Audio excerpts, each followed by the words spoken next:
대법원이 휴일 연차 수당 등을 산출하는 근거인 통상임금의 범위에 상여금이 포함된다고 결론 내렸습니다. 그러나 이를 근거로 과거에 받지 못한 수당을 달라고 하는 경우엔 일부 제한을 뒀습니다. 네, 취재기자 연결합니다. 고한석 기자. 네, 고한석입니다.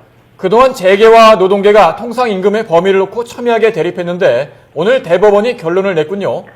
네, 통상임금은 정기적, 일률적, 고정적으로 지급되는 근로의 대가로 휴일, 야근, 연차 수당 등을 산출하는 근거입니다.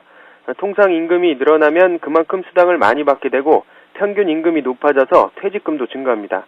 그동안은 산업계에서 관행적으로 이 상여금을 통상임금에 포함시키지 않았습니다.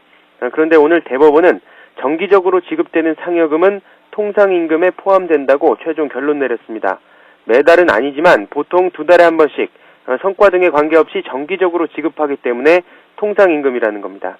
다만 기업 실적에 따라 혹은 사용자 재량에 따라 주는 상여금은 통상임금이 아니라고 설명했습니다. 이와 함께 기술수당과 근속수당, 부양가족수에 관계없이 지급되는 가족수당, 최소 한도가 보장되는 성과급도 통상임금이라고 봤습니다. 또 퇴직 뒤 근무 일수에 비례해서 지급되는 복리후생비도 통상임금이라고 봤습니다. 그러나 근무 실적에 따라 주는 성과급, 부양가족수에 따라 다른 가족수당, 명절 귀향비와 휴가비 등 특정 시점에 일을 해야 받을 수 있는 대부분의 복리후생비는 통상임금으로 보지 않았습니다. 네, 그런데 또 한 가지 논란이 됐던 부분이 소급 적용 여부입니다. 대법원이 이 부분에 대해서 어떤 판단을 내렸나요? 네, 오늘 대법원 판단은 근거로 과거 3년까지 받지 못한 수당을 달라고 요구할 수 있습니다. 그러나 대법원은 이 부분에 일종의 제한을 뒀습니다. 지금까지 상여금이 통상임금에서 제외된 것은 사측이 일방적으로 그런 것이 아니라 노사 단체 협상에 따른 것이기 때문에 소급 적용을 요구하면 신의성실 원칙에 어긋난다는 겁니다. 그러면서 추가 임금을 청구해 기업에 중대한 경영상 어려움을 주거나 존립 자체를 위태롭게 한다면 허용되지 않는다고 선을 그었습니다.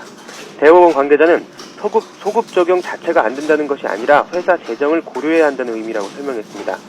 수십조의 인건비가 발생한다며 난색을 표한 재계의 입장을 반영한 것으로 풀이됩니다.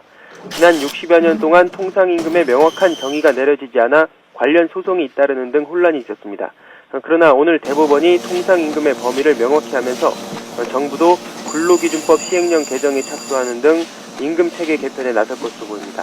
지금까지 대법원에서 YTN 고한석입니다.